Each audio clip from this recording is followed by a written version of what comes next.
Kimdir Google Maps'dan kirolmasa, demak, assalomu alaykum hurmatli ustozlar. Bugungi darsimizda biz barcha materiklarni, ichki suvlarni birgalikda ko'rib o'rganib o'tamiz. O'zi aslida ichki suvlar deganda nimani tushunamiz?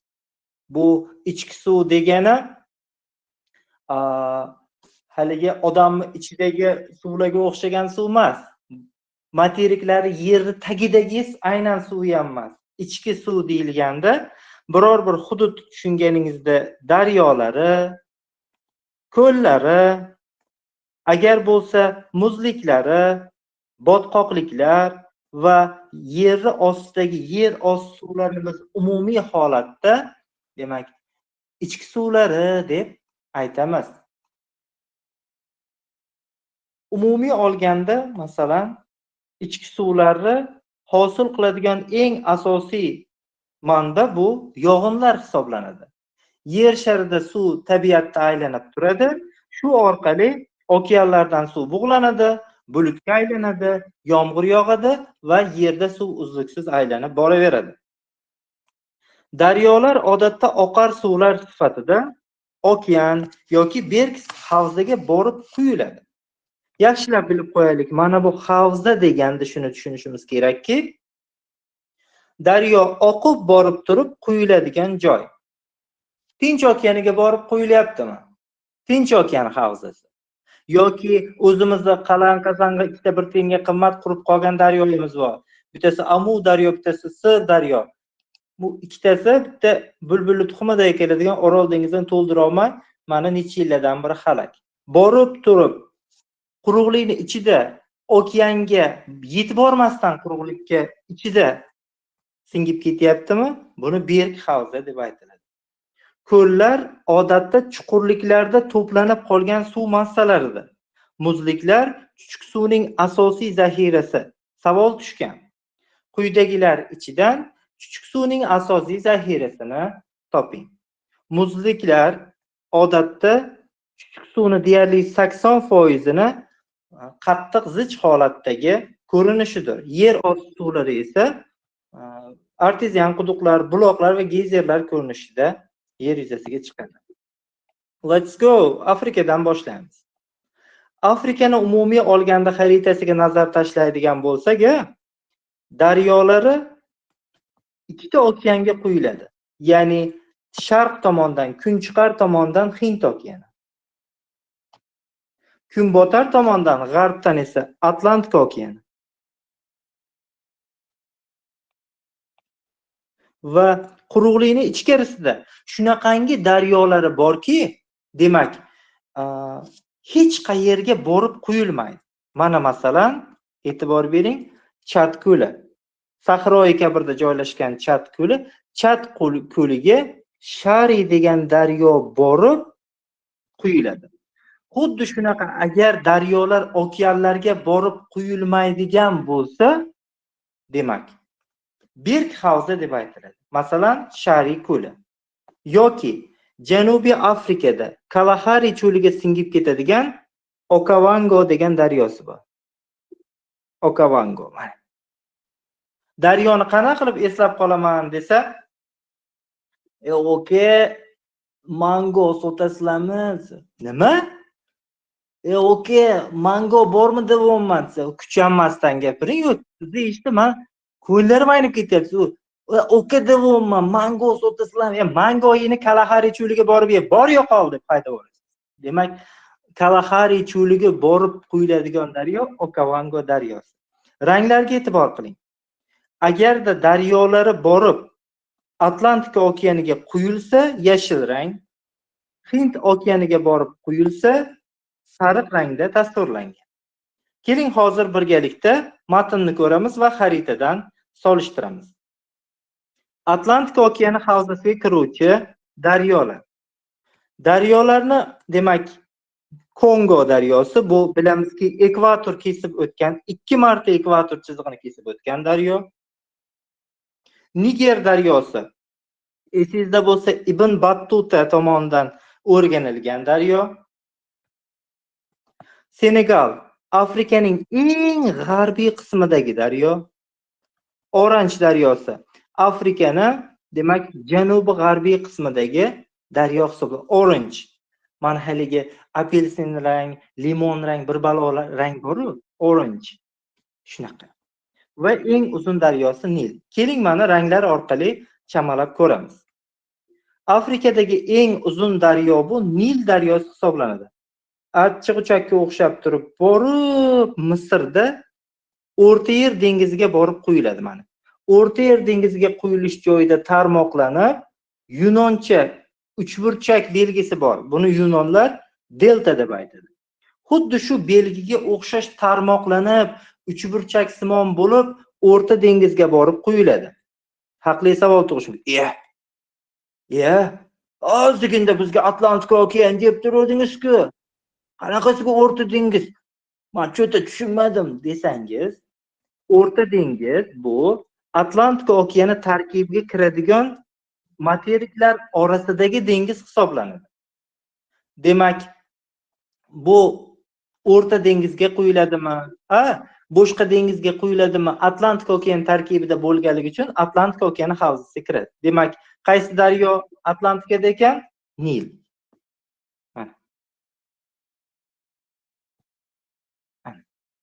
Misr bo'ylab Nil oqadir, qullar to'kkan yosh. Kongo daryosi. Rosti ko'p keladi. Damaskka chiqasiz. Qo'limda globus tasavvur qiling. Damaskka chiqsangiz, ro'molni durra qilib olgan bozor shotilar zuvachgacha. Geografiya o'qiysizmi? Geografiya. Geografiya o'qiyman. Zo'r bilasizmi? Yo'q, zo'r bilmayman, ozgina bilaman. Qani menga ekvator 2 marta kesib o'tgan daryoni toping. Xolos chaynayotgan zuvachkangiz nomi nimasi? Kongo. Xuddi shu Kongo daryosini ekvator 2 marta kesib o'tgan deb eshikni qars deb yopib tushib ketasiz. Demak, ekvator chizig'i yerni teng ikkiga bo'lib turuvchi xayoliy chiziq. Bu yerni shunchaki ikkiga bo'lib turadigan mantiqiy o'tkazilgan chiziq. Nima uchun 2 marta kesib o'tgan deyiladi? Qarang. Kongo daryosi mana oqib kelyapti. Oqib kelayotgan joyda 1 marta kesib o'tdi va yana shimoldan janubga burilgan joyda 2 marta kesib o'tdi. Demak, ekvatorni 2 marta kesib o'tgan deganni sababi shu. Kongo qani? Kongo desa, xolangga ber Kongo deb ketaverasiz mana. Demak, Kongo daryosi ham qaysi okeanga borib quyilyapti? Mana Atlantik okeaniga borib quyilyapti. Nil, Kongo va mana bu joyda Afrikaliklarni o'zi qaysi daryo bo'yida yashashdan desa, aytishga ham uyaladigan daryo bu. Qarang. Tavba qildim, chiroyliroq nom qo'y, obi hayot qo'y, tuproq suvi qo'y. Daryo nomini qarang, bir tinga qimmat. Niger degan daryo ham bo'ladimi? Tavba, men qarang. Daryoning nomi Niger daryosi. Niger. Va Niger daryosini yaxshilab bilib qo'ying. Quyilish joyida bu yerda xaritada bermagan. 10-sinf darslikda Nigeriya mavzusida alohida yozib qo'yilgan. Niger daryosini quyilish joyida delta hosil qilgan va mana shu Niger daryosini deltasidagi Lagos shahri Nigeriya davlatining iqtisodiy mintaqasi hisoblanadi. Demak, Niger. Niger nimaga bilib turib bunaqa qora daryo deb qo'ygan desangiz, bu bizga o'zbekcha mana bu neger degan so'z bor-ku, qora habash degan ma'nodagi. Lekin bu Niger degan so'zdan olingan, bu o'zbekcha so'z emas, tagi boshqacha. Gavhar sochuvchi daryo, gavharli daryo, olmosli daryo degan tarjimani bildiradi bu asli. Nimaga desangiz, mana shu Niger daryosi havzasida juda katta miqdorda olmos konlari joylashgan. O'shaning uchun o'sha joyda yashaydigan mahalliy Yoruba, Igbo, Hausa degan qabilalar bor. Ular qadimda oltinni daryodan shunchaki hovuchlab olishgan. Siz daryodan toshlarni shunda terib olsangiz, ular olmos olishgan. Ular palmani bargini fata qilib hu qilib yurishiga ishonmang. Olmos ko'p. O'shaning uchun bu daryoni nomini Niger deb nomlashgan. Niger keyin ingliz tili orqali lotin grafikasida sekin bizga Niger bo'lib kirib kelgan va bu daryo borib Atlantika okeaniga quyiladi. Daryolarni ko'rganimizda desam maylimi? Usta, shu daryoni boshlanish manbai nima hisoblanadi? Yaxshi savol. Niger daryosining boshlanish joyida mana bu joyda tog'lar joylashgan. Agar Afrikani relyefli tabiiy xaritasiga qaraydigan bo'lsangiz, mana shu yerda Sierra Leone degan davlat bor. Leon degani ispan tilida, sher degani ingliz tilida ham lion bo'ladi. Sierra degani ispan tilida tog' degani. Ya'ni Arslon tog'lari, demak sherlar vodiysi, sherlar mavjud bo'lgan tog'lar degan tog' bor. Sierra Leone degan davlat ham bor. Demak, buni boshlanish joyi o'sha Gvineya qo'ltig'ining shimoliy qismidagi past tog'lar hisoblanadi. Daryoni suv olish manbai yomg'ir.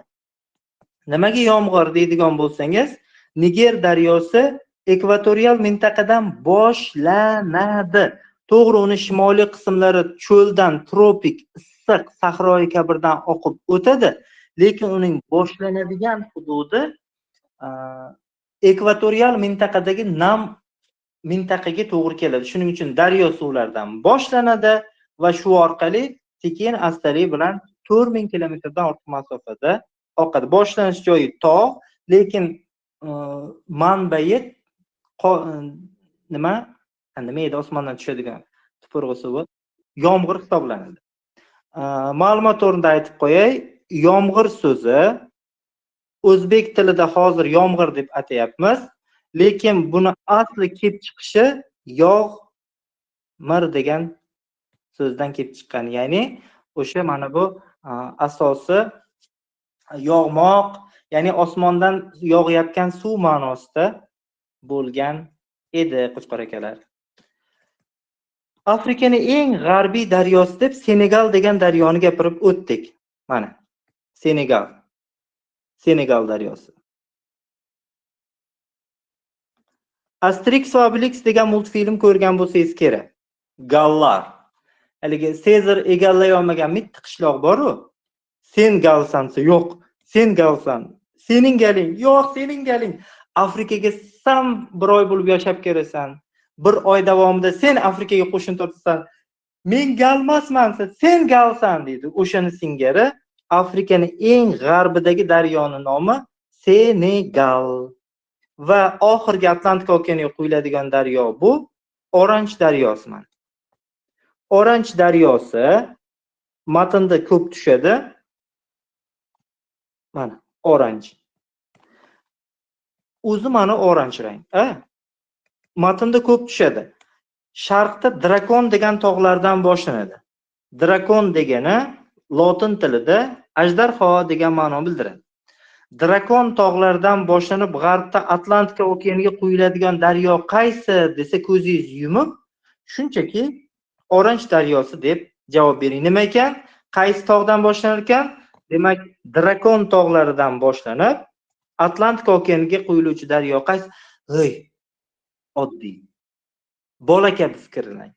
Drakon ajdarho dedikmi? Sariq ajdarho, tamom. Orange Dragon. That's it. Qaysi daryolar Atlantika okeani havzasiga kiryapti? Nil, Kongo, Niger, Senegal, Oranj. Tamom. Va Hind okeani daryosi. Olimpiadalarda savol tushardi. Bir tiyinga qimmat savollar. Hozir eslasam kulgudan o'lib qolay deyman. Quyidagilar ichidan Hind okeaniga quyiluvchi daryolarni toping. Demak, Hind okeaniga qaysi daryolar quyiladi? Zambezi, Limpopo, Rufiji, Tana, Jubba, Uabe-Shebele. Voy, shunchani yodlamizmi? Osonroq yo'li yo'qmi desa, shunaqalarga aytamanki, bumaga uzatib turmaylikmi deymanda.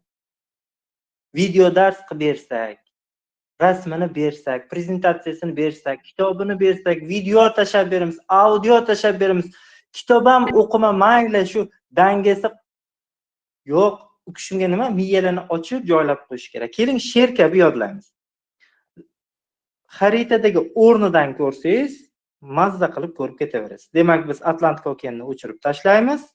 Keling, sharq tomonda, kunchiqar tomondagi mana sariq rang bilan berilgan hududlar Hind okeani havzasi ekanligini inobatga olgan holda yodlaymiz.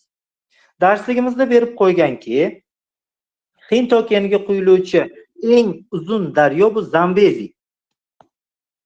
Zambezi daryosi. Mana multfilm ko'rgan bo'lsangiz kerak. Zambeziya degan, hali qushlar haqida. Qushlar mundoq sharsharani ustida katta baobab daraxtida saltanati bo'ladi-yu.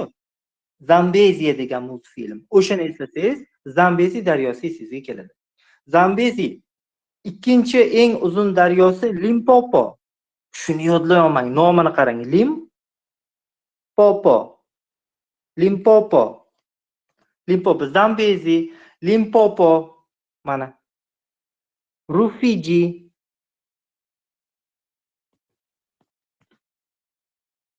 Mana bu yerda mayda bor, xaritada yo'q, lekin yozib qo'yarman, o'zingiz uchun kerak bo'ladi. Tana,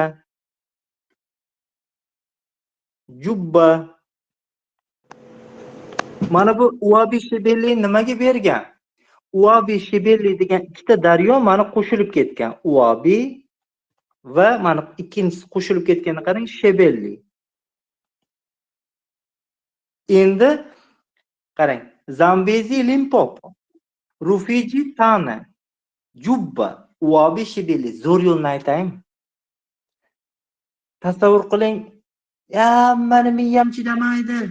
Men eplay olmayman deyapsiz. Zo'r yo'lni aytaman. Hind daryosini so'rayaptim, Nilni chiqarib tashlang. Nigerni chiqarib tashlang. Kongoni chiqarib tashlang. Xo'p, Senegalni chiqarib tashlang. Okavangoni, to'xtab tursin. Oranjni chiqarib tashlang. Tamom. Qolganlari shundoq Hind okeani bo'lib ketaveradi. Mabodo rosa vaqtingizni ketkazishga erinayotgan bo'lsangiz. Zambezi, Limpopo, Rufiji, Tana, Jubba yodlanishini qarang, qisqa, ibtidoiy odamlarning tiliga o'xshaydi. Ko'chada chiqib, agar mabodo mahallada gapirsangiz, sukunyapti deb tosh-bosh bilan solib qo'yish mumkin. Rufiji, Tana, Jubba, Uabi Shebelli. Ustoz, Tana ko'lmasmidi? Tana ko'li ham bor, to'g'ri. Hozir men Tana ko'lini sizga ko'rsataman. Tana degan ko'l ham bor. To'g'ri tushunishimiz kerak, ayrim geografik nomlar ham ko'l, cho'l va hokazo. Masalan, mana Viktoriya ko'li. Viktoriya ko'l nomi. Viktoriya nomli orol bor. Viktoriya nomli sharshara bor. Viktoriya nomli shahar bor. Qirolicha Viktoriya sharafiga qo'yilgan bularning barchasi. Inglizlar qayerga bosib olgan bo'lsa, o'sha oq sochli oybodog'i nomlariga qo'yib ketiravergan. Tana ko'li, mana bu Ko'k Nil boshlanadigan ko'lning nomi ham Tana ko'li. Tana ko'li, demak, Efiopiya tog'larida joylashgan bundan Ko'k Nil boshlanadi. Viktoriya ko'lidan Oq Nil boshlanadi. Oq va Nil va Ko'k Nil qo'shilib umumiy Nil daryosini hosil qiladi. To'g'ri aytdingiz. Demak, Zambezi, Limpopo, Rufiji, Tana, Jubba, Uabi, Shebelli daryolari Hind okeani havzasiga qaraydi va yana bir marta takrorlab qo'yaman. Shari daryosi va Okavango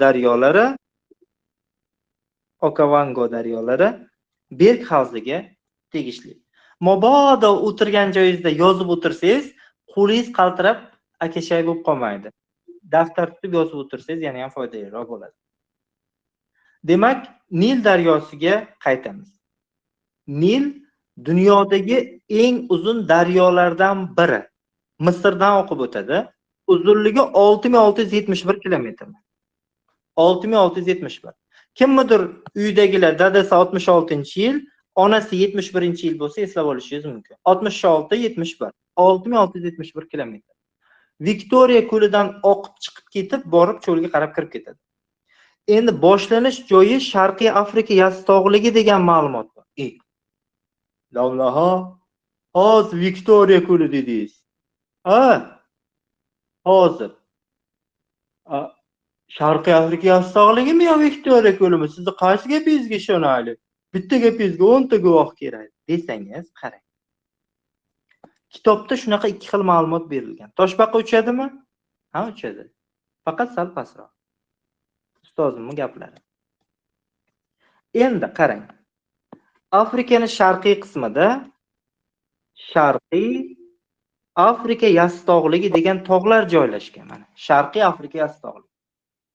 Mana shu Sharqiy Afrika yastog'ligidan Kagera degan daryo boshlanadi, Viktoriya degan ko'lga quyiladi va Viktoriya ko'lidan Oq Nil oqib chiqib ketadi. Ana daryoning nomi Oq Nil. Lekin mana bu Sharqiy Afrika yastog'ligidan boshlanadigan daryoning nomi nima edi? Kagera. Stenli degan bitta olim bor edi. Ish ko'paytirib, rasvo ma'lumotni qo'shib qo'ygan ilm fanga. Stenli nima degandi? Kelingni.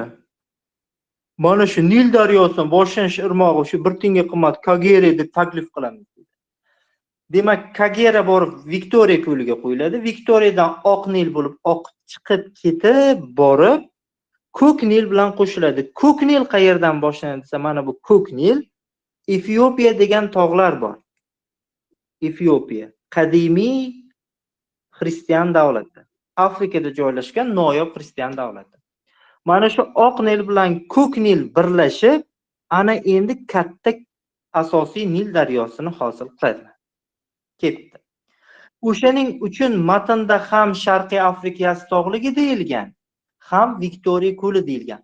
Mobodo. Xo'p, endi davom etamiz. Qayerdan ham boshlanyapti deyapti? Sharqiy Afrika yastog'ligidan. Yuqori oqimda ostona va sharsharalar ko'p. Xo'p, sharshara tushunarli. Ostona nima? Sharshara deganda daryo suvlarining yuqori joylardan otilib tushishini sharshara deymiz. Agar daryo suvi otilmasdan sirpanib, siypalanib, zinapoyalardan urilib tushsa, mana shuni ostona deyiladi. Ostonani xatlabaga bo'ptimi? Sahab deymiz-ku. Xuddi o'shan singari ostona deyilganda daryolarga zinapoyalardan sirpanib tushishini bilishimiz mumkin. Endi ko'ryapsizki, mana Oq Nil bilan Ko'k Nil qo'shilishi natijasida katta Nil, asosiy Nil daryosi hosil bo'ldi va O'rta dengizga quyilish joyida katta delta hosil qiladi. Suvdan qadimda hosildor yerlar tug'ilishida foydalanishgan. Endi shu mumkin bo'lgan savol. Hozir biz bir tenga qimmat o'ldirg'lardan iborat bir galvarslar jamoasiga o'xshab qolganmiz. Beruniyga qarang. Amerika sehrli diyor. Uxlar edi Kolumb ham hali dengiz ortda yoritdi ilk bor Beruniyning aql mash'ali. Kolumbda bor alamim menim, O'zbekiston vatanim menim. Beruniy Amerikani kashf qilib qo'yapti. Al-Xorazmiy yerni kattaligini, diametrini o'lchab qo'yapti. Bobur Andijonim qoldi deb turib, Xorazm, mana bu Farg'ona, Afg'oniston, Hindiston, Eron tabiatlariga ta'rif berib qo'yapti. O'sha paytda yo'q 7 iqlimga ajratyapti. Ha, mana bu Ahmad al-Farg'oniy esa birinchilardan bo'lib Nil daryosini suv sarfini o'lchaydigan, ya'ni daryoni suvi ko'payib, kamayib turishini o'lchaydigan nilometr degan asbob yasyapti. Biz xomkallalar bo'lsa, nilometr asbobini kim yasagan desa, bitta qutirishdak testda belgilab chiqibdi. Domla, mana shu Beruniy dedim, nima deysiz? Kishi to'kilib tushib, soching kal bo'lib, ertaga qiyshayib, g'ilay bo'lib yurgan ahmoq bitta odam qilgan ishini yodlab qolamiz. Demak, Ahmad al-Farg'oniy o'zimizni Farg'onadan, Farg'ona vodiysi, Farg'ona shahridan. Ikkinchi daryo mana Kongo. Boyaginda haligi xola aytdilar-ku, ekvator 2 marta kesib o'tgan daryoni ayting, og'zimda Kongo zubachkasi bor. O'sha Kongo daryosi Afrikadagi eng sersuv daryo. Nimaga sersuv? Sababi Afrika materigini inobatga oladigan bo'lsak, Afrikaning markaziy qismlari ekvatorial iqlim mintaqasiga kiradi. Ekvatorial iqlim mintaqasidagi har kuni tushdan keyin yomg'ir yog'adi. No, ko'rpaning ichiga bekilib, obbo, yana osmon tepamdan chur qilishni boshladi. Shuna ko'zda tingan bo'lsa kerak. Shuna qarasa eshikda yana chur deyotgan bo'ladi.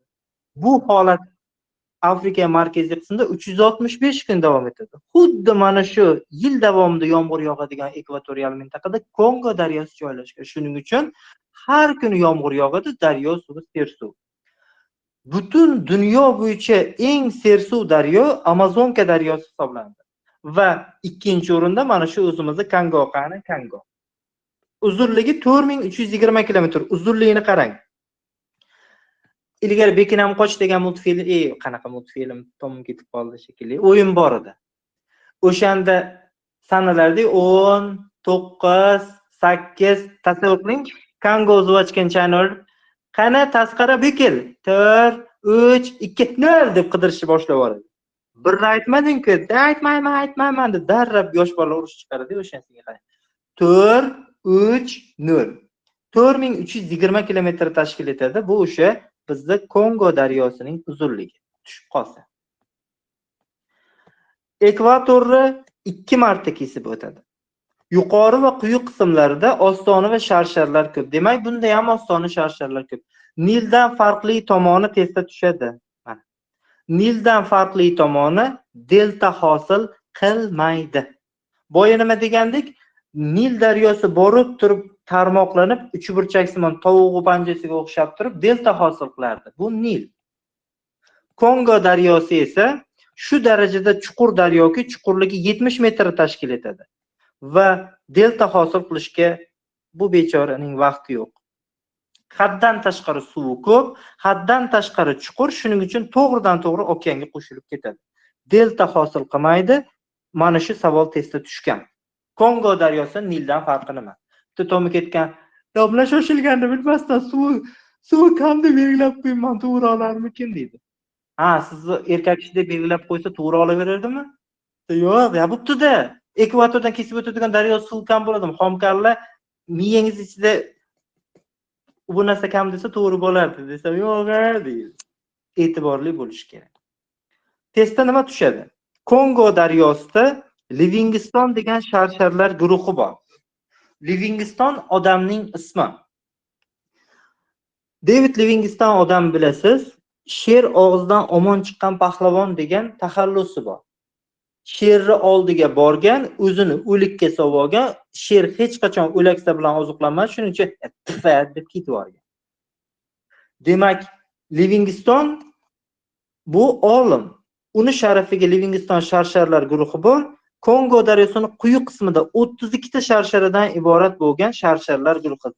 Zinapoya bo'lib ketavergan. 32 ta, voy. Uni tasavvur qila olmaysiz. Qayda u Kongo? Kongo qani Kongo? Achanga qani Kongo? Mana qarang.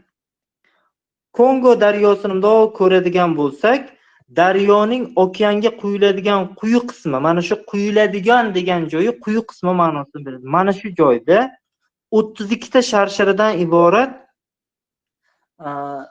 demak, Livingston sharsharlar guruhi bor. Qayerda?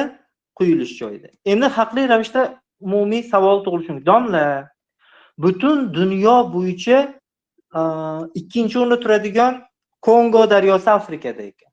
Butun dunyo bo'yicha uzunligida ikkinchi o'rinda turadigan Nil daryosi Afrikada. Niger, Zambezi, boshqa daryolar nimaga Afrika qurg'oqchi? Haqli savol. Birinchidan, Kongo daryosi oqib o'tadigan hudud ekvatorial quyuq o'rmonlardan iborat. Bu joyda aholi haddan tashqari siyrak, odam deyarli yashamaydi. Bu bir.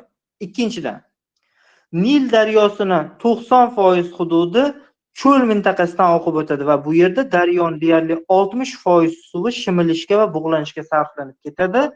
Yashash uchun imkon yo'q, qumliklardan oqib o'tadi. Faqatgina dengizga quyiladigan qismida Misrda tuproq bor xolos. Va deyarli 8 million kvadrat kilometr hudud sahroyi kabir, umuman bir tomchi suv yo'q. Niger daryosining uzunligi 4300 kilometrdan ortiq, lekin nihoyatda suvi kam daryo. Nimaga? U yomg'ir yog'adigan hududdan boshlanadi, lekin cho'lga qarab kirib ketganda buning ham deyarli 70% suvi cho'lga shimilib ketadi va quyuq oqimlarida daryo suvi kamayib ketgan bo'ladi. Shari daryosi sahroyi kabirning ichida, lekin bu vodiy deb aytiladigan daryolardan biridir. Vodiy nima?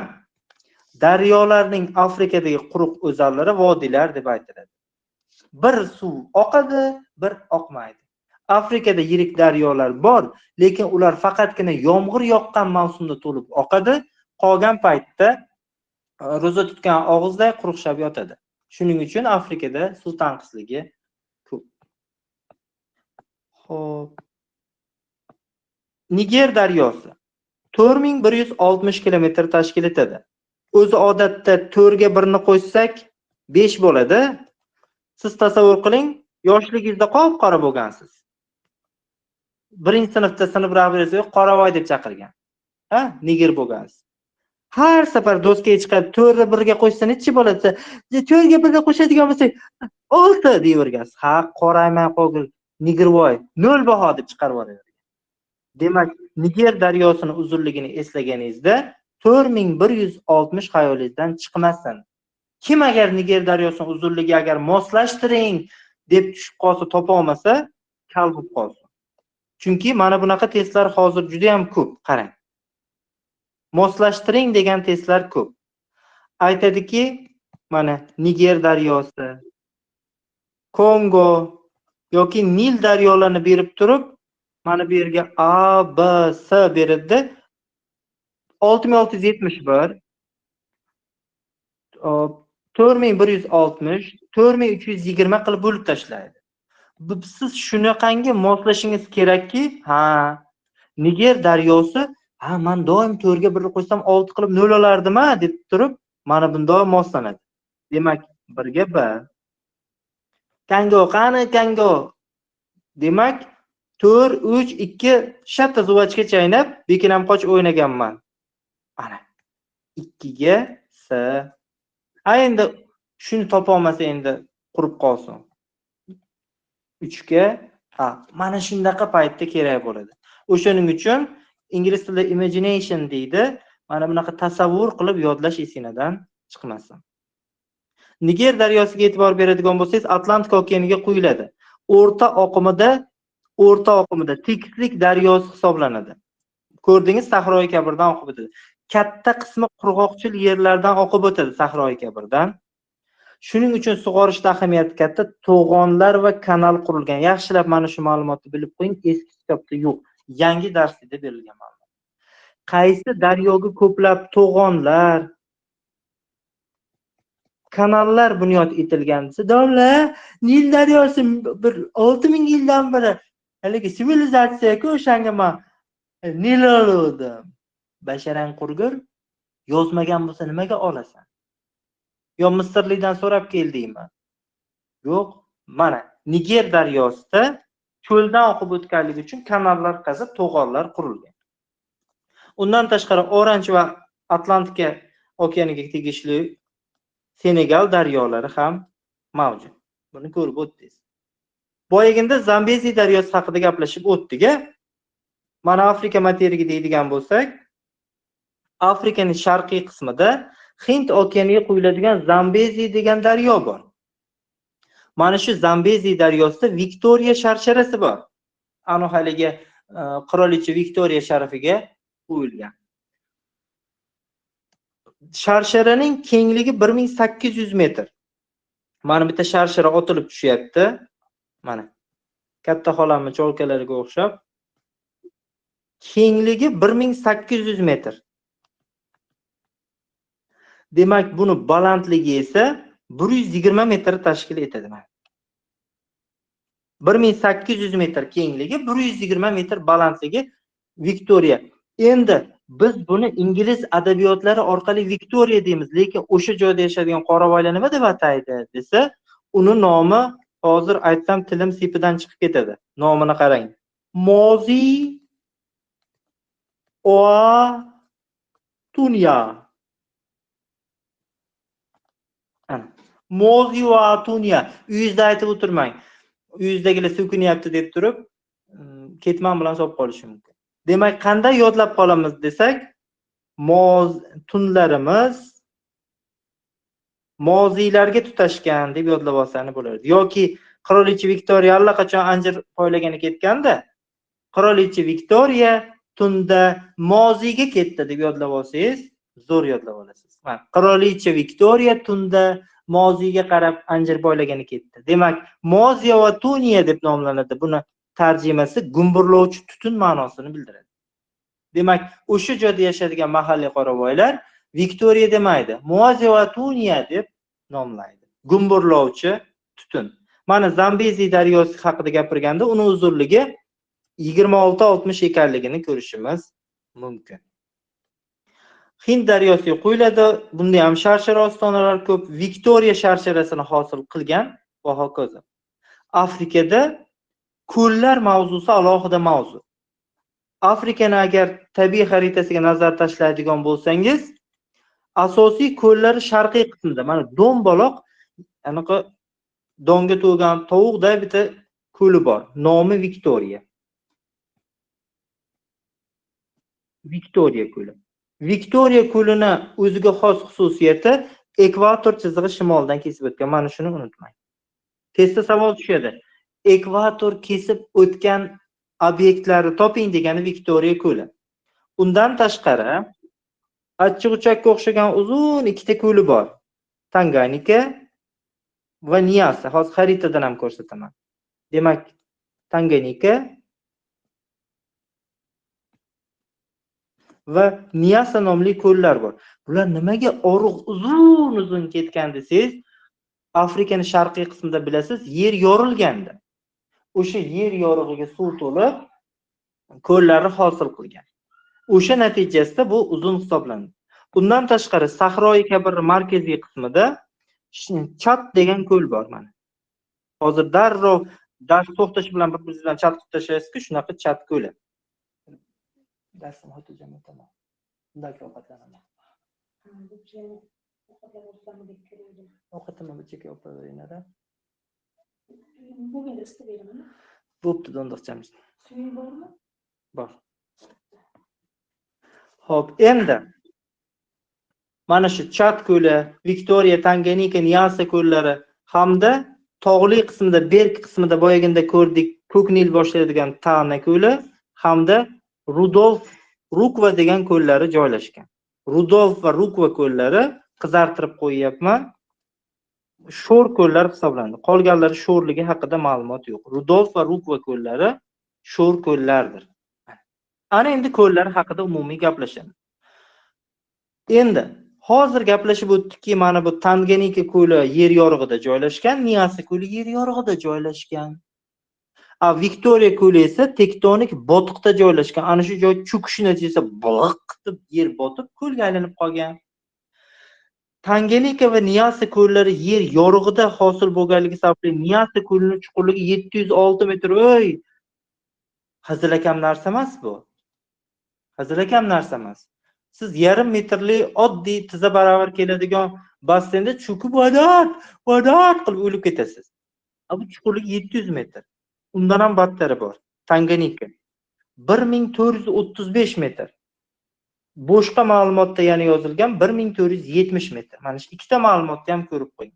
1470 yoki 35 metr. Dunyoda Baykal ko'lidan keyin ikkinchi o'rinda turadi. Baykal ko'li dunyodagi eng chuqur ko'l, 1620 metrga teng Baykal chuqurligi. Tanganika bilan Nyasa chuqurligini sababi yer yorilgan joyda hosil bo'lgan. Mana bu Sahroi Kabirda joylashgan Chat ko'lining chuqurligi atiga 6 metr, lekin men bilan sizdagi valaksalangdan bemalol 3 tasini ko'madi. Qirolicha Obboshi Viktoriya jonga tegdi. Demak, o'zi ham 40 yil davlatni boshqargan. Viktoriya ko'lining chuqurligi ham 40 metr tashkil etyapti. Yaqinda ana bitta ota nima edi? Qirolicha Yelizaveta 2 dan yaqinda qutuluvdik. 1952-yilda taxtga chiqqan. 2022-yilda o'ldi. Naq 60 yil bo'ladimi? Deyarli 60 yil qirolichalik qilib, bu tug'ilgan yil emas 52. Taxtga chiqqan yili 92 yoshda o'ldi. 70 yil bo'pti, 70 yil. 70 yil bo'ptimi? 70 yil 2022 da anjir boylagan ketuvdi. Xuddi shuni singari qirolicha Viktoriya ham 40 yil davlatni boshqargan deb yodlab olavering. Tanganika ko'li. Tanganika uzunligi 650 kilometr. Boshqa ma'lumotda mana shuni 750 kilometr deyilgan. Yaxshilab bilib qo'ying. 650 yoki 750 tushishi mumkin. Shimoldan janubga bundoq yer yorilgan. O'sha yorug' uzunligi yo 650 yo 750 kilometr tashkil etadi. Ikki xil ma'lumot bor. Eni qancha desa, mana shu ko'lning eni 50-80 kilometr tashkil etyapti. Eski kitobda yo'q, yangi kitobda bor, ehtiyot bo'lasiz. Chuqurligi 1435 yoki 1470 metr tashkil etadi. Baykaldagi ikkinchi o'rinda turadi. Yana yangi ma'lumot bor. Tanganika ko'lining atrofida 2000 metrga yetadigan tog'lar bor. Tanganika ko'lining atrofida tog'lar qanchasi 2000 metr? Sizga odatda bunaqa Tanganika ko'lining atrofidagi tog'lar balandligi necha metr degan savol tushmaydi. Mana bunaqa savol tushadi hozir mana. Sizni bolayam. Вот.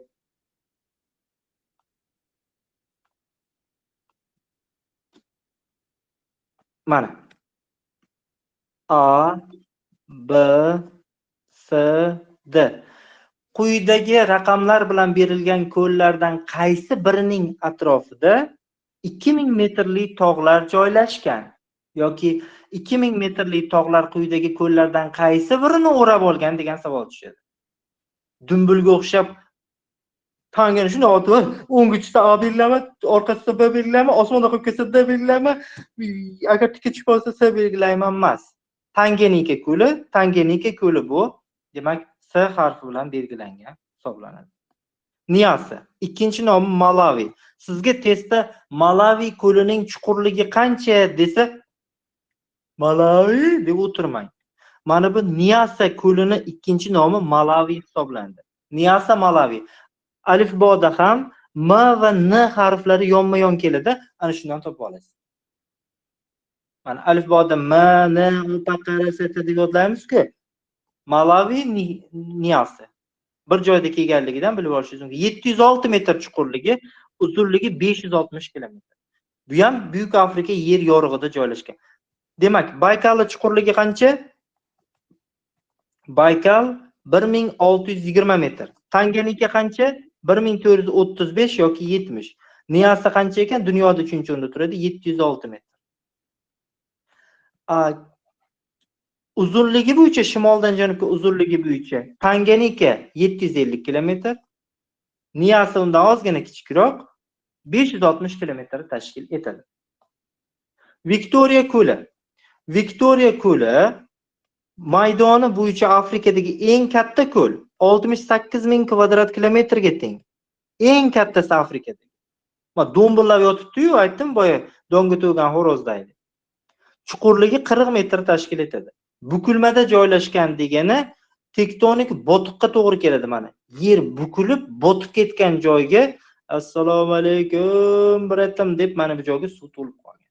Demak, o'sha Viktoriya ko'li. Chat ko'li. Chat ko'li bu Sahroy Kabirdagi ko'l bo'lib, chuqurligi 4-7 metr, o'rtacha 6 metr deb berilganning sababi shu. 4-7 metr tashkil etadi. Yomg'ir yog'sa kattalashadi yoki kichrayib qoladi. Yomg'ir yoqqan paytda qaysi ko'lli maydoni 2 barobar kengayadi desa, Chat ko'li. Nimaga? Sahroy Kabirda joylashgan. Chat ko'li haqida yangi kitobda bir mulohaza bor. Mana buni berib qo'ysa domla, Chat ko'lning atrofida tog' bormi desa, Eshamiya, mana bu tog' emas. Mabodo. Nima bu desa, bu ko'lning chuqurligi necha yil avval qancha bo'lganligi. Mana metrlarda. 60 metr, 50, 40, 30 va hokazo. Masalan, aytilyapti. Ko'l ilgari katta bo'lgan. Xususan aytishimiz mumkinki, miloddan 6000 yil avvallari ko'lning chuqurligi deyarli 60 metr, 65 metr atrofida bo'lgan. Yoki 8000 yillar avval bu Chat ko'li 35 metrga teng bo'lgan chuqurligi. Hozir necha metr dedik? Hozir 4-7 metrga tushib qolgan. 60 metr qaydi, 4 metr qaydi. Ma'lumot. Ko'lning tarixi. Chat ko'li 20 ming yil avval paydo bo'lgan. Qancha ekan? 20.000 yil avval. 11.000 yil oldin, ha, ko'l yana qaytadan paydo bo'lgan, chunki orada bir yo'qolib qoldi. 20.000 yil oldin vujudga keldi, orada yo'qolib qolib 11.000 yil oldin yana paydo bo'ldi. Hozirgi holati minginchi yil bor-u. Mana boyagina Beruniy aytdim-ku, 973-1048-yillarda yashagan. Xuddi o'sha Beruniy yashagan davrlardagi chuqurligi hozirgi chuqurligi bilan bir xil bo'lgan. Hozirgi chuqurligi eramizning 1000-yillardagi darajasida saqlanib turibdi mana. Demak, mana shu yerdan ham savol tushishi mumkin. Bunda bir savol bersam bo'laradimi? Bering ustoz. Ha, ana shu yo'qolib qoluvchi ko'l deydi-ku, shu Chat ko'lini. Xo'p, Buni ham ko'l nimasi doimiy turadimi yo haqiqatan yo'q ham bo'lib qoladimi bu ko'l? yo'q, bu ko'l butkul yo'qolib ketmaydi. Masalan, ko'l maydoni 15.000 kvadrat kilometr bo'ladigan bo'lsa, markazigacha rosa kichrayib keladi, lekin butkul yo'qolib ketmaydi. Kichrayib kelib, atrofidagi hududlarda yuzlab kilometr chekilib ketadi, lekin butkul 100% yo'q bo'lib qolmaydi.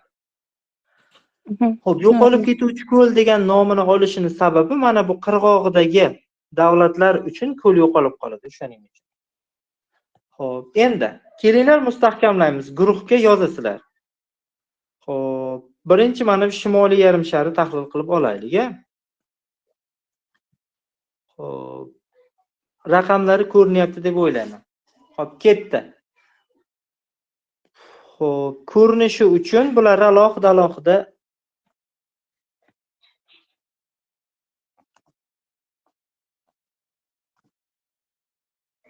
mana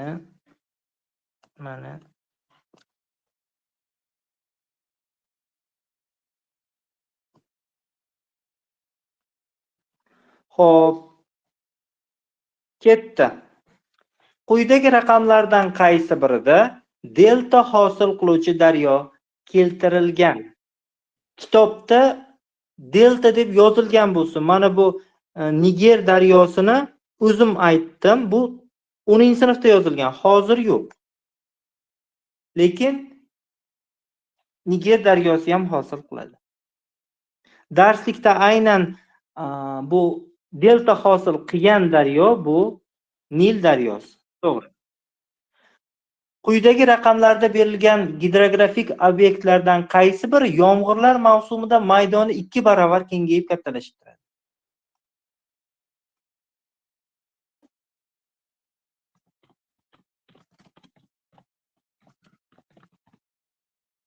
Demak, berilgan obyektlardan Chat ko'li maydoni yomg'irlar mavsumida 2 barobar kengayib turadi.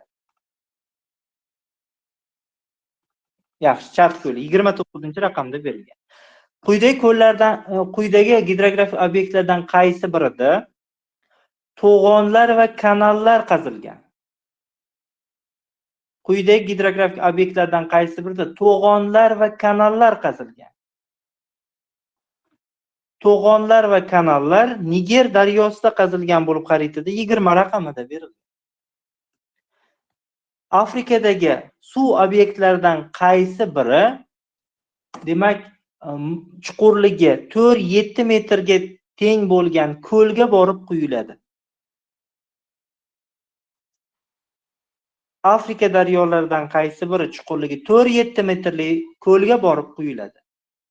Demak, chuqurligi 4-7 metrlik ko'l bu Chatga borib Shari daryosi quyiladi. Shari 25-raqamda berilgan daryo hisoblanadi.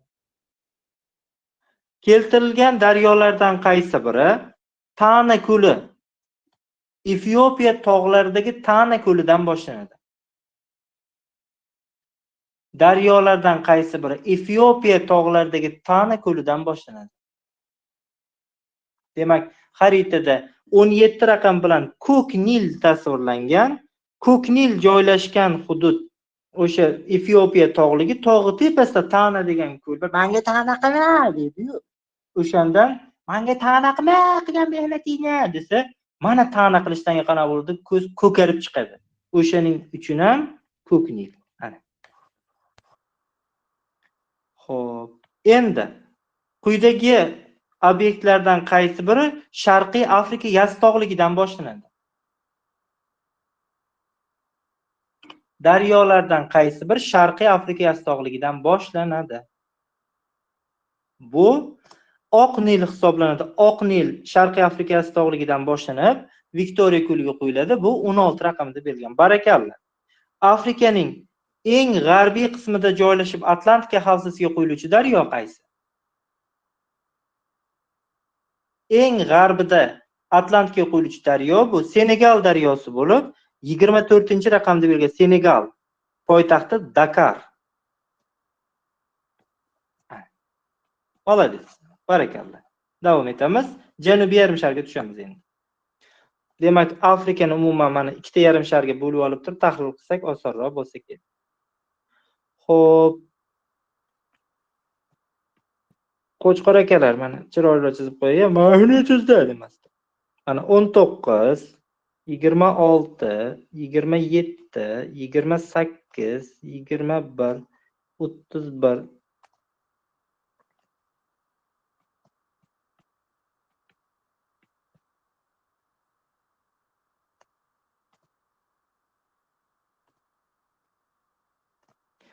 Xo'p, obyektlarni belgilab olay.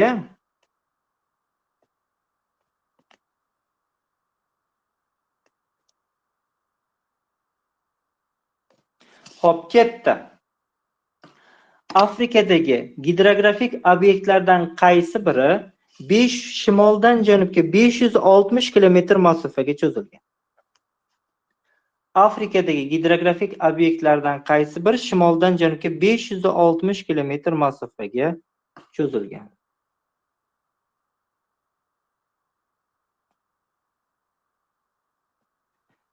Afrikada shimoldan janubga 560 kilometr masofaga cho'zilgan obyekt bu Niyasa ko'li. Niyasa ko'li raqamli xaritamizda 28 raqamida berilgan. Afrika ko'llaridan qaysi biri kengligi, demak, 50-80 kilometr tashkil etadi? Afrika ko'llaridan qaysi birining eni, ya'ni kengligi 50-80 kilometr tashkil etadi. Mana bu ko'l bo'ladigan bo'lsa, eni kengligi 50-80 kilometr. Faqat Tanganika berilgan. Demak, xaritada 27 raqam bilan berilgan Tanganika ko'li 50-80 kilometr masofaga cho'zilgan. Barakalloh. Xaritada berilgan ko'llardan qaysi biri Afrikada maydoni jihatdan birinchi o'rinda turadi va u tektonik botiqda joylashgan? Afrikani bukilmasiga to'g'ri keladi. Xaritada berilgan ko'llardan qaysi biri tektonik botiqda joylashgan? Demak, 26 raqamidagi Viktoriya ko'li aynan tektonik botiq. Молодец. Tumpachali. Xaritada berilgan daryolardan qaysi biri Berg havzaga tegishli? Berg havza degani birorta okeanga yoki dengizga borib quyilmaydi. Quruqlik ichida yo'qolib ketadi.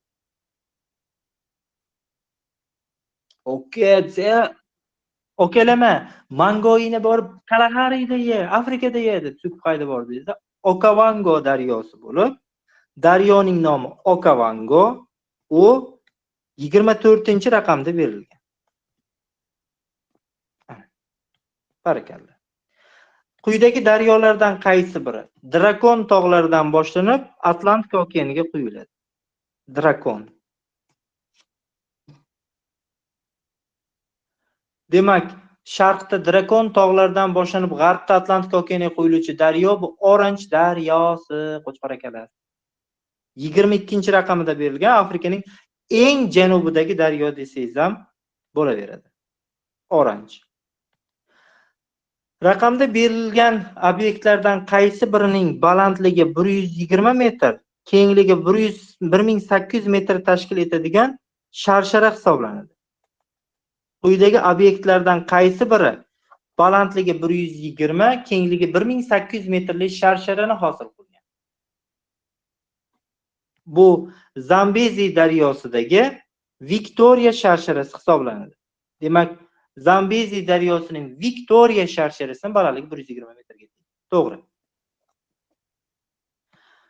Berilgan obyektlardan qaysi biri 32 ta sharsharani hosil qilgan? Zinapoyasimon 32 ta sharshara ketavergan.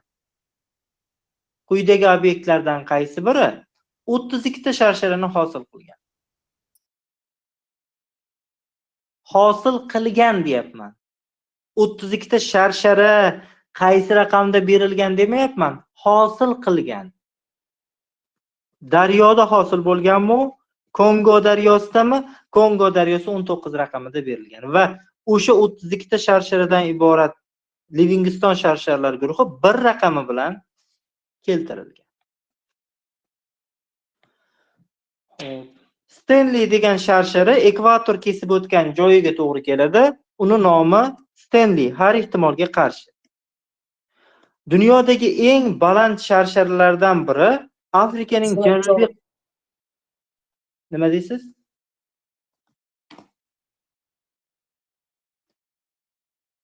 Men bu joyda qiynalib dars o'tib yotibman. Mana bu joyda bitalari kechqurun bolasini tashqariga olib chush qilib o'tiribdi. Voy xudo, boshimni qaysi devorga urib yorib tashay-a? Men bu joyda qiynalib mana edi. Niyasi Victoria Tanganyika qilib o'tiribman. Chush qilib o'tir. Ha, voy xudo. Demak, Afrikaning janubida dunyodagi eng baland sharsharlardan biri bor. Buning nomi Tugela. Sharsharaning balandligi 948 metr tashkil etadi. Eski kitobda yo'q, yaxshilab bilib qo'ying. 948 kilometr. Tom ketib qopti. 948 metr tashkil etadi. Tugela. Hozir ichinada kimdir aytayotgandir. Dars tez tugatila deb. Xuddi o'shani singari Tugela sharsharasi. Xo'p, va oxirgi savol. Quyidagi raqamlardan qaysi birida chuqurligi 40 metrlik ko'l joylashgan? Chuqurligi 40 metrlik ko'l bu Afrikaning sharqidagi eng katta ko'l Victoria hisoblanadi. Barakalla. Kongo deputa Galvars miya. Ha, tentakka o'xshamay hozir. Drevnya Jorj bilan Morj farqiga bormadi. Kongo bu da qo'tirmiya. Kongo daryo, to'g'ri, boyagina men uni chuqur dedim, lekin bu daryo ko'l emas-ku. Chuqurligi 70 metrlik daryo, to'g'ri. Lekin men 40 metrlik ko'lni so'radim. Ha, dumbilga o'xshamay qoldi. Ketdik, Avstraliya. Avstraliyadan qo'rqmang, ichki suvlari rosa ham kam. Afrikaga o'xshab ezmalanib, daryolari, ko'llari, cho'llari deb o'tirilmaydi. Bir tiyinga qimmat ikkita daryosi bor, bir tupurum ikkita ko'li bor. Ana shuni ko'ramiz mana. Avstraliyaga e'tibor beradigan bo'lsak, ichki suvlarda asosiy daryolar tizimi faqatgina janubi-sharqiy qismida joylashgan Murray degan daryo bor. Daryoning nomi Murray. Endi u Darling degan irmog'i bor.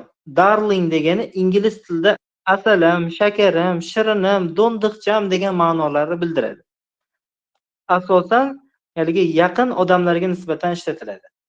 Yana kechqurun dadashi mana sizni darling deb chaqirsam maylimi deb o'tirmang. Nima? Sen meni daydi darvadar deyapsanmi? Men senga hali daydini ko'rsatib qo'yaman.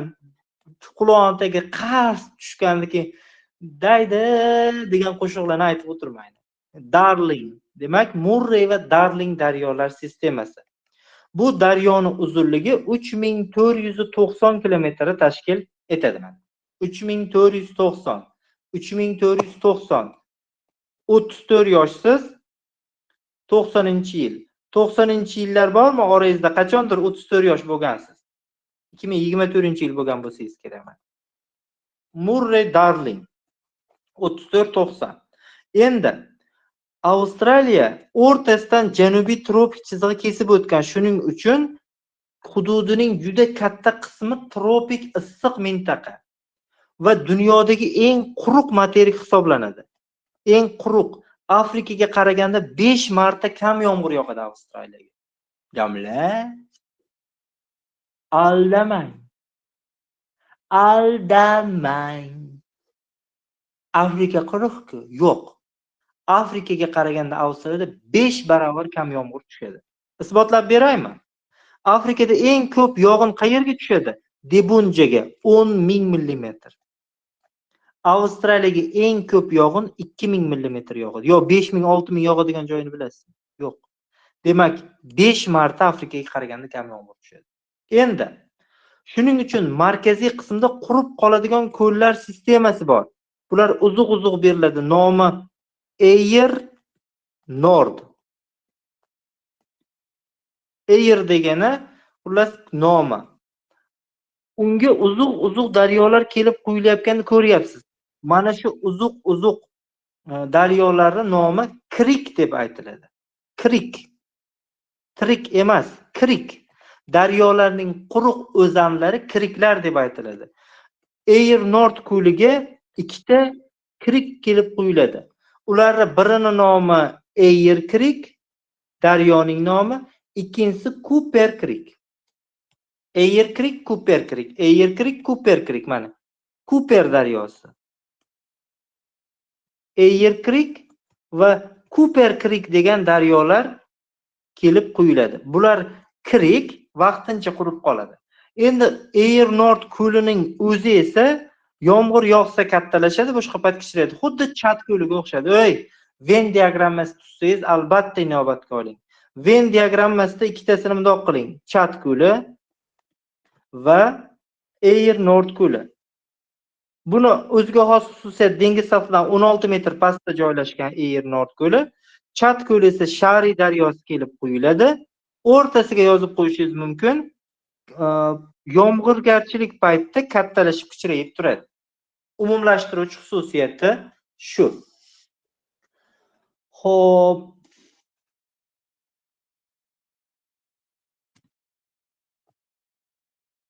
Eyr Nord ko'li mana.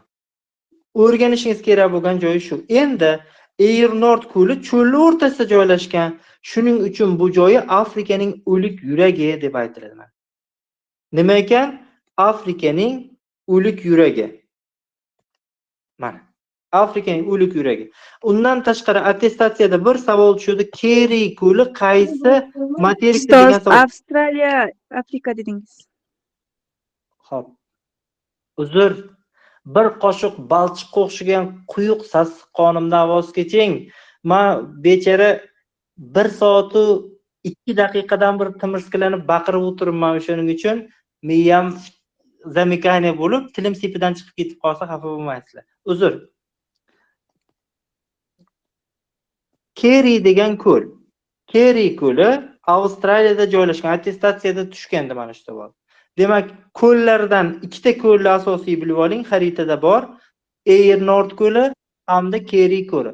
Mana bu Eyr Nord ko'li botiqda joylashgan, shuning botig'i tagida joylashgan. Endi ko'lning chuqurligi 16 metr emas. Ko'lning chuqurligi 16 metr emas. Ko'lning sathi dengizning sathidan 16 metr pastda joylashgan. Uni alohida yana bir 5-10 metr chuqurligi bor. Har ehtimolga qarshi o'zingiz uchun bilib oling. Eyr Nord ko'li nima uchun Eyr Nord deyiladi? Let's go. Okean sathidan 16 metr pastda joylashgan. Agar mabodo suv bilan to'lib qolsa 15,000 kvadrat kilometr. Toshkent viloyati bilan teng. Samarqand viloyati bilan teng. Qancha ekan maydoni? 15,000 kvadrat kilometr tashkil etadigan Eyr yoki Eyr Nord ko'li. Bu Eyr yoki Eyr Nord ko'li 1840-yili John Edward Eyr tomonidan aniqlangan. Odammi ismi ekan. Antropogidronim deyilsa kerak. Yo'q. Antroponim. Gidronimlarning, ya'ni suv obyektlari nomlarining insonlarga qo'yilgan nomlari antroponim turiga kiradigan gidronim sifatida bilishimiz mumkin. 1840-yilda uni topgan, aniqlagan, demak, John Edward Ayer sharafiga qo'yilgan. Undan tashqari yerosti suvlari sathi hisobiga ham kattalashib, nechinchi yil? 1840-yil. Ikkinchi jahon urushidan deyarli 100 yil oldin. Daryolar sistemasi. Eng katta daryo tizimi bu Murray va uning eng katta tarmog'i Darling hisoblanadi. Mana shu Murray va Darling daryolari Sharqiy Afrika yastoqli, Jamla Sharqiy Afrika yastoqligi dedingiz. Bu katta suvarg'ich edi, mabodo adashganingizni aytdim-da, endi xato qilmang. Endi o'zingiz bilib o'tiring-da, mabodo. To'g'ri, hop, bo'ldi. Mana Afrikaning, Avstraliyaning sharqiy qismida katta suv ayirg'ich degan tog' tizmasi bor. Mana shu tog' tizmasidan boshlanadi. Bu tog' tizmasi Tinch okeandan keladigan nam havo massalarini to'sib qoladi. Faqatgina Tinch okeani qirg'oqlarida yomg'ir yog'averadi, Hind okeani tomonga o'tmaydi. Demak, katta suv ayirg'ichdan boshlanadi. Darling daryosi qurg'oqchilik davrida sekin qurib qolishi mumkin. Ko'llarning ko'pi oqmas ko'llar, sho'r ko'llar bir tiyinga qimmat, faqatgina yog'ingarchilik paytida kattalashishi mumkin, xolos. Endi agar mabodo Avstraliyada daryolari suvini qaysi hududga quyishini nazarda tutadigan bo'lsak, qarang, havzalarga bo'lamiz Avstraliyani. Mana Avstraliyani havzalarga bo'ladigan bo'lsak, faqatgina Tinch okeani sohillaridagi ayrim daryolar suvini Tinch okeaniga quyadi. Shuning uchun atiga Tinch okeani havzasiga kiruvchi daryolar 7% tashkil etadi. Havzasining atiga necha foiz Tinch okeani ekan? 7%. 7 ni eslasam, Ronaldo esimga tushyapti. Bechora kechaginda yig'lab jahon chempionatini tark etdi. Lekin loyig'ida. Men yoshligimdan boshlab balet qiladigan eng zo'r sportchi, matonatli, adolatli, saxovatpesha, baquvvat, o'zini ustida ishlaydigan, odamlarni hurmat qiladigan sportchi Ronaldo edi. Qolganlari u soqqa bo'lsa bo'ldi. Demak, 7% Tinch okeani havzasiga. 33% daryolari Hind okeani havzasiga quyiladi. Hind okeani havzasiga quyiladigan daryolar, demak, 33% ga teng. Asosan sohildagi daryolar, mabodo yomg'ir yoqqanda hosil bo'ladigan suvlar, demak, 33% tashkil etadi, Hind okeaniga borib quyiladi. Mana shular. Mana hatto Murray va Darling daryolari ham Hind okeani havzasiga qarab, chunki Hind okeaniga borib quyiladi. Davlat Tinch okeaniga yaqin ekan-ku, boshlanish joyi yaqin bo'lishi mumkin, lekin quyilish joyi muhim. Demak, 33% daryolari Hind okeaniga borib quyiladi. O'rtada 60% berk havzada qolyapti. Bu yerdagi daryolar hech qayerga oqib chiqib ketmaydi. Shu yerdagi ko'llarga borib quyiladi yoki qumlarga borib shimilib ketadi. 7 ga 33 qo'ysak 40 bo'ladi. Demak, 60% ichki suvlari berk havzaga tegishli. Mana shuni esingizdan chiqarmang. Mana. Endi Avstraliyani nazarda tutayotganda juda ham mana Ayer Nord ko'lini ko'rmoqchi bo'lganlar diqqating. Mana shu Ayer Nord ko'li mana. Yomg'ir yoqqan paytda maydoni 2 barobar kattalashib 15,000 kvadrat kilometrgacha kengayadi. 15,000 kvadrat kilometrgacha. Lekin qolgan payt mana bunaqa chirigan o'pkaga o'xshab qurib qoladi. Mana shu ko'l, ikkita quruq daryo kelib quyilyapti mana. Ikkita quruq daryo. Birining nomi Cooper Creek, daryoni o'zini ham suvi yo'q. Ikkinchisi nomi Ayer Creek va hokazo. Endi Avstraliyada mana bunaqa ko'l bor. Pushti ko'l, Pink Lake deydi buni. Bu ko'lli suvi pushti emas. Buni tagida galafit o'simliklar bor. Galafit degani sho'rga chidamli, qizil tus olgan, haligi tuzga moslashgan suv o'tlari bor. O'sha suv o'tlari ta'sirida osmondan fazodan qarasangiz qizil ko'rinadi, qo'lingizga bundoq olib qarasangiz shaffof, rangsiz. Demak, mana shu ko'lni mabodo ko'rib qoladigan bo'lsangiz, bu Avstraliyada joylashgan. Internetdan dars takan qidirmoqchi bo'lsangiz, Pushti ko'l deb qidirsangiz o'zi chiqib keladi. Avstraliyani biz o'rganib ko'rdik. Keling bitta-ikkita sinab ko'raman. Dars ham jon ketadi, o'zi ham jon ketadi. Qachon tugarkan raspiyatchilikka o'tirmadi. Nima berib qo'ygan pulim bor. O'lib ketsa Avstraliya beshta qolsa, yer deydi, ko'p yer deydi, jon ketadi. O'tirganlar diqqatiga. Ketdik. Xo'p, quyidagi raqamda berib qo'yapman.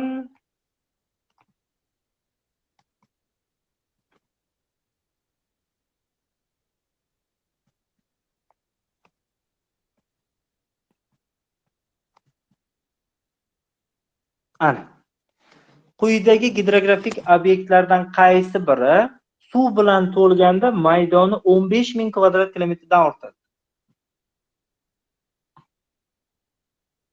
15,000 kvadrat kilometrdan ortadi bu. Demak, 3 raqamida berilgan Eyre Nord ko'li. To'g'ri. Hop, 7 haqida aytmadik, chunki kitobda darslikda yo'q. Atlasdan tushishi mumkin. Shimoliy qismida ana bu biz maymundan tarqaganmiz degan nazariyani ilgari surgan sassiq Charles Darwin degan odam bor edi. Basharasi jun bosgan, o'zi qutur bosgan, o'zi doim sassiq bo'lib hidlanib yurganligi uchun mana achopoddam bobo, buvlarim, otam, enam 7 avlodim 8-tomda aytarib bordilar. Men maymun bo'lgan bo'lsa kerak, o'zim jun bosganim uchun hamma jun bosgan deb o'ylagan. Evolyutsiya nazariyasini ishlab chiqqan qo'ymiyi. Ana shu Charles Darwinning sharafiga shimoliy qismida shu Darvadar ismi qolsa endi tarixda Darvadar deb Darwin daryosi deb nom berilgan. Mabodo tushib qolsa mana shu Darvadarning ismi Darwin. Quyidagi obyektlardan qaysi biri, demak, quyi qismida ba'zan qurg'oqchil davrlarda qurib qolishi mumkin.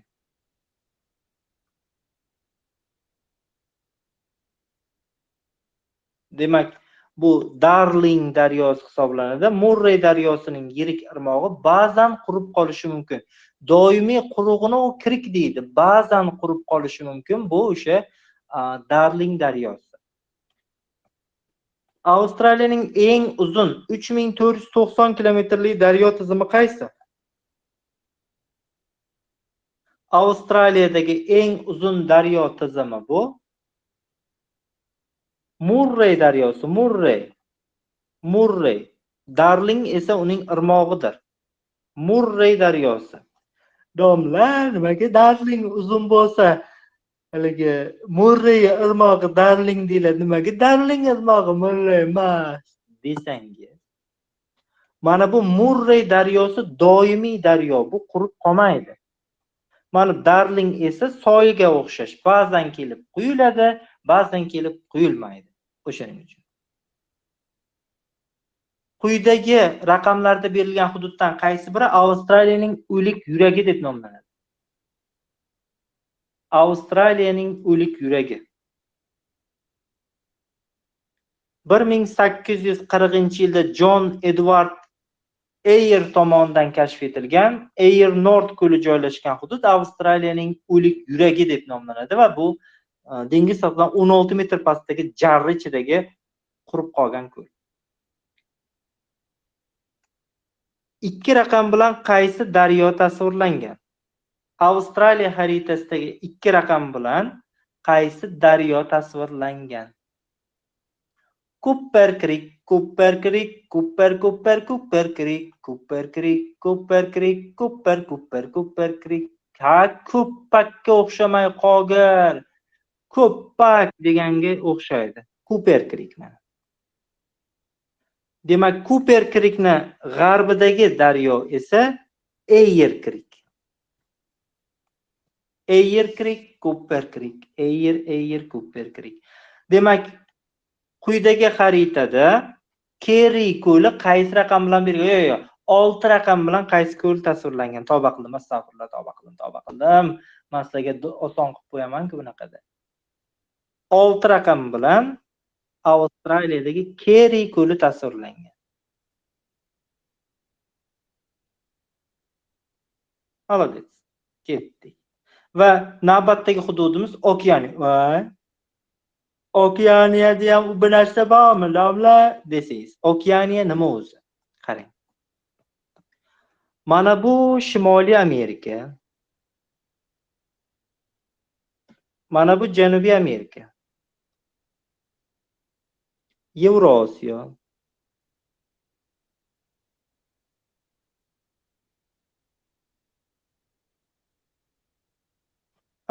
Avstraliya. Endi ularning o'rtasida hosil bo'lgan suv havzasi bu Tinch okeani. Mana shu Tinch okeani. Endi Tinch okeanini markaziy qismlarida va Tinch okeani g'arbiy qismlarida darslikda shunday deb yozilgan. Tinch okeanining markaziy va g'arbiy qismida 7000 ta sochilib yotgan orolli umumiy nomi Okeaniya. 7000 ta orol bor. Umumiy maydoni 1.3 million kvadrat kilometr. Guruhga tez yozing. Ocean degan ko'l deymani, damla orolida deb boshlashadi.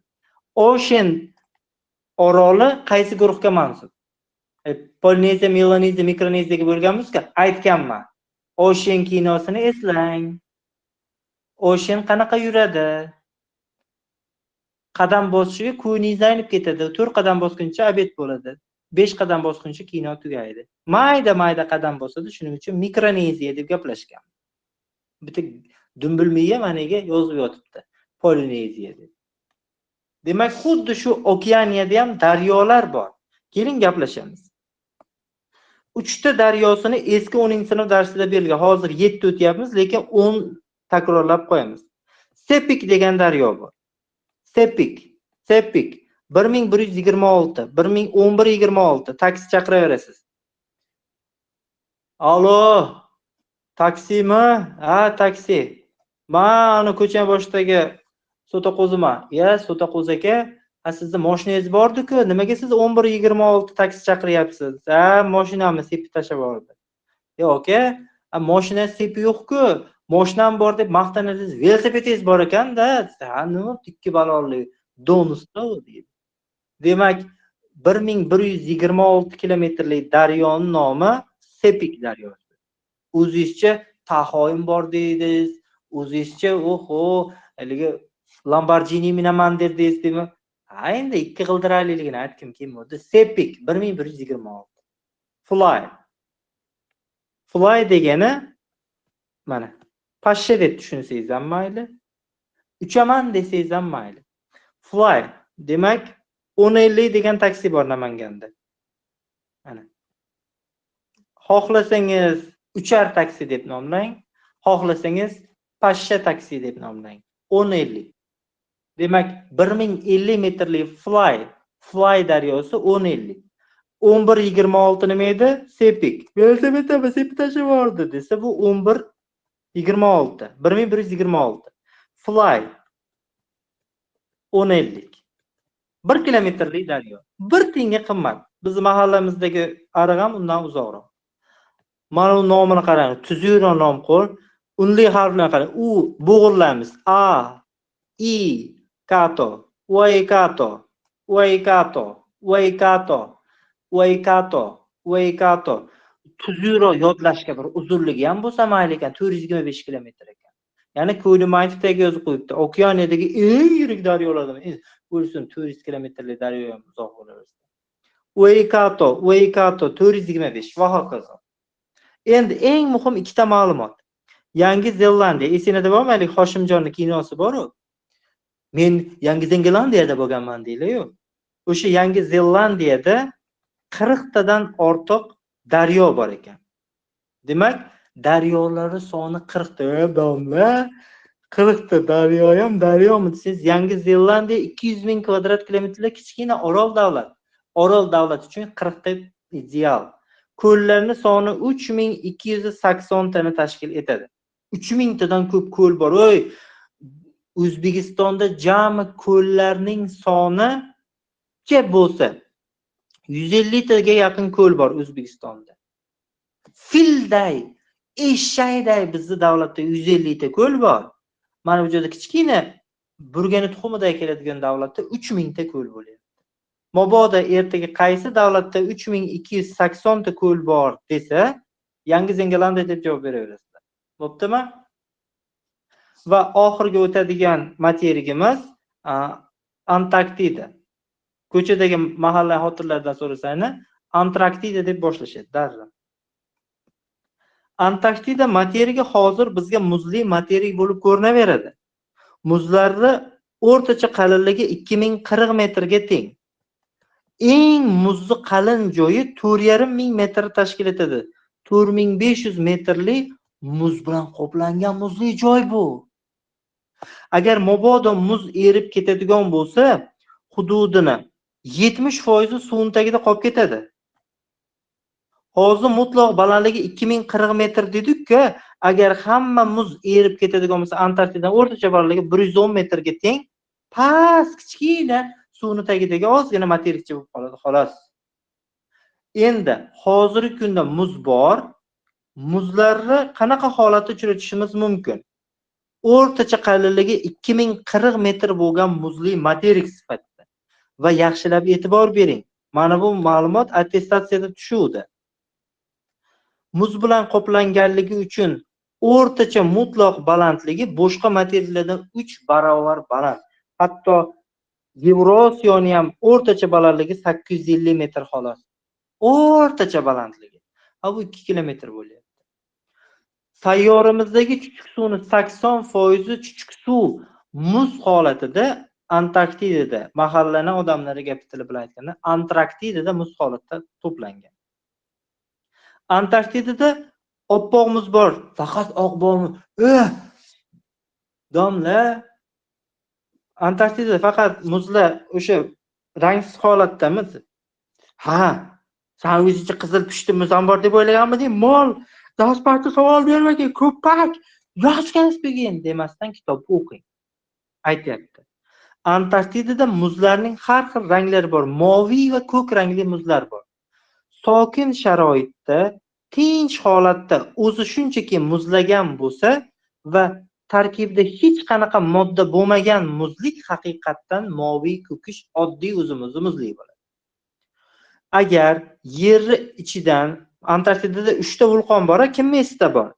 Erebus, Deception, Berlin. Mana Erebus, Deception, Berlin degan 3 ta vulqon bor. Mana shu vulqonlar otilgan joylarda vulqonni kuli bo'ladi odatda. Mana bu lava chiqib qotgandan keyin qotganda qorayib qoladi. O'sha qoraygan joylarida vulqon yonida kul aralashmasi bor joylarda qora rangli muzlar bor. Kul bilan muz aralashib ketgan. Oddiy o'zimiz qishda bundoq ko'chaga asfaltga nima edi? Kul sepamiz-ku, qorayib qoladi. Xuddi shunday qora rangli muzlar ham bor. Sariq.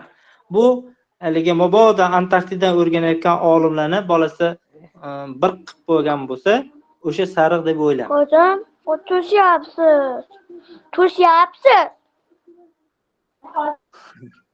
Ekram bolaga keram, onaga keram. Ona u yoqda sochini tarab, nay kechqurun dadasiga darling deb aytaman. Oilalari chiqqan bugun. Darling desam balki erkalanib ketarmidim. Dekretga chiqishni o'ylab turibman. Mana bola bechora dars qilib yotibdi. Demak, sariq rangli muzlar bor.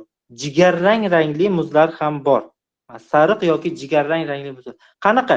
Daryo bo'ylarida loy aralashmasi bilan o'zi bitta savol bordi menda.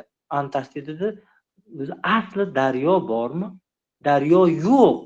Shunaqangi holat bo'ladiki, ba'zida muzlar erigan paytda sekin muzlar marina bo'lib oqadi.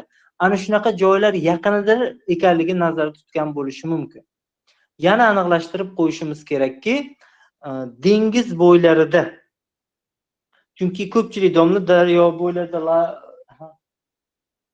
deb o'ylashi mumkin. Antarktidada daryo yo'q, faqat dengiz bo'ylarida qirg'oqda loy aralashgan bo'lsa, o'sha muz shunaqa holatda bo'ladi.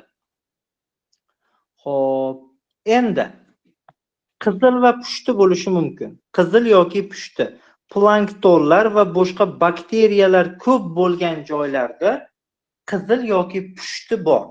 Boyaginda Avstraliyada ko'rdik-ku, mana Avstraliyada pushti ko'lni. Bu ham o'sha planktonlar. Plankton degani suv o'tlari. Bilasiz, plankton mayda organizmlar ikkiga bo'linadi. Hayvonlardan iborat bo'lsa zooplankton, agar o'simliklardan iborat suv o'tlari bo'lsa fitoplankton deyiladi. Fitoplankton. Xuddi o'shan singari Antarktida sohillarida ham agar mabodo plankton bakteriyalar bo'lsa pushti bo'lib qolgan. Va Antarktidada siz kutmagan qonli sharshara mavjud. Tarkibida temir moddasi ko'p bo'lgan jinslar vulqon orqali otilib chiqib, Antarktida muzlarini ichiga singib ketgan va u issiq kelgan paytda, ya'ni yanvar oylarida, Janubiy yarimsharda yoz bo'ladi, erib turib qonli sharsharani hosil qiladi. Demak, mabodo mana shu rasmni ko'rsangiz, Antarktidadagi nomi Blood sharshara nomi edi Waterfall yoki qisqartmasi Blood Fall deb nomlashadi. Hozir mana yozib beraman.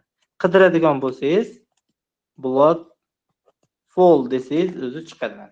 Qonli sharshara. Xo'p, shu yergacha bo'lganlari mana shulardan iborat edi. Qani keling bir savol javob ko'ramiz. Xo'p, birinchi savol. Antarktidaning o'rtacha balandligi necha metrni tashkil etadi? Antarktidaning o'rtacha balandligi 2040 metrga teng. To'g'ri. Antarktidaning balandligi boshqa materiklardan necha karra ko'p? O'rtacha balandligi qanchaga ko'p boshqa materiklardan? 2000 metr deyapmiz. 3 barobar ko'p, to'g'ri. Antarktidada agar mabodo dengiz bo'ylarida qanaqa muzlikka uchratishimiz mumkin? Dengiz bo'ylarida qanaqa rangdagi muzlikka uchratishimiz mumkin? Loy aralashgan sariq yoki jigarrang muzlikka uchratishimiz mumkin. Vulqon tarqalgan hududlarda qanday rangdagi muzliklar bor? Vulqon tarqalgan rang. Unda o'ylasiz o'zingizni bo'm-bo'sh miyangizda. Javob: vulqondan qizil lava chiqadi. Qizil lava bo'lgandan keyin qizil bo'ladi. Ajoyib ekan, qizil. Bo'ladi. Shuna qarasangiz, assalomu alaykum deb chiqib kelaveradi. Kul ta'sirida qora rangli muzlar hosil bo'lgan. Agar mabodo muzlikda planktonlar bo'ladigan bo'lsa, suv o'tlari bo'ladigan bo'lsa, muzlikning rangi qanaqa bo'ladi? Muzlikning rangi agar plankton bo'lsa, fitoplankton bo'lsa, pushti bo'lsa, qizil bo'ladi yoki pushti bo'ladi. Antarktidada sayyoramiz chuchuk suvlar necha foizi muz holatda to'planib turadi? Sayyoramizdagi chuchuk suvning 80% Antarktidada muz holatda turgan. Antarktidadagi 3 ta harakatdagi vulqon nomini yozing. 3 ta vulqon joylashgan, uchalasining ham nomini yozing. Demak, Antarktidadagi vulqonlar birinchisi Erebus, ikkinchisi inglizcha reception degan so'zga o'xshaydi, deception. Uchinchisi Germaniyaning poytaxti Berlin. Erebus, Deception, Berlin daryolari. Qanaqa daryo? Vulqonlar Antarktidada joylashgan. Demak, mana shunaqa holatda ekan.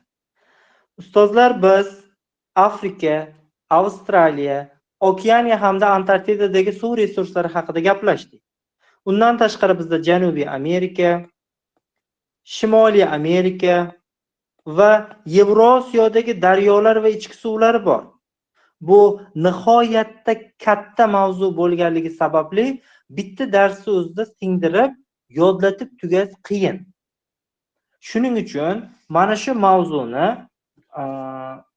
uni ustiga o'jin qilganim yo'q, ovqatlanganim ham yo'q. To'g'ri, soat 10 bo'ldi. Mana shu mavzularni ertaga o'tsak deb taklif bermoqchiman. Ertaga ertalab soat 5:00 ga qo'ysam, qarshilar yo'qmi? Yoki kechki payt o'taveraylikmi? Ovozga qo'yaman. Hozir kerak emas. Men so'rovnoma qo'yaman. Ertalabki 5:00 ga yoki ertaga 20:00 ga so'rovnoma qo'yaman. Qaysi bir yutsa shu. Menga moslar, meni ishim bor, meni sekinim bor, bu menga to'salishim kerak, kerak emas. Bitta ko'rasizlar. E'tiboringiz uchun rahmat. Kimda Afrika, Avstraliya, Okeaniya, Antarktida ichki suvlari bo'yicha savollar bor? So'rashingiz mumkin. Kimda savol bor? Domla, bitta qiziqarli savol so'rasam bo'laveradimi? Mayli, to'yim qachonligini so'ramasangiz bo'ldi, bloklab qo'yaman. Yo'q, mana shu Antarktida haqida edi. Xo'p. Agar Antarktidada juda ham o'ta havo isib ketsa-da, Xo'p. endi o'sha yer yuzini bir qaysi qismgacha bir nima qilish mumkin, shu narsaga bir qiziqaman o'zim. Bir Juda ko'p qatnashmagan bolalar savol so'zingiz ham beradi. bormi? Bor. Xo'p, to'g'ri, bu juda ham yaxshi savol. Antarktida bir so'radingiz, bir javob beraman, bir eshitib tursangiz, bir yangi ma'lumotni egallab olamizda, keyin bir deganda darsda tugatib olamiz. Qarang. Agar sog' bo'ling. Agar mabodo yer sharida harorat har doimgidan 1 gradus Selsiyaga ko'tariladigan bo'lsa, dengiz va okeanlar sathi o'rtacha 2,5 millimetrga ko'tarilib ketadi. Okean sathini bunchalik ko'tarilishi Antarktidada o'rtacha 1% muzliklarni erib tushishi bilan bog'liq va okean sathi o'rtacha 2 millimetr ko'tarildi degani quruqlik bo'yidagi ayrim davlatlarda suv bosish xavfi ortadi. Agar mana shu ko'rsatkich o'rtacha 2 santimetr tashkil etadigan bo'lsa, butun dunyodagi quruqlikka o'rtacha sohil bo'yidagi 1% dan 5% gacha bo'lgan hudud suv ostida qolishi mumkin.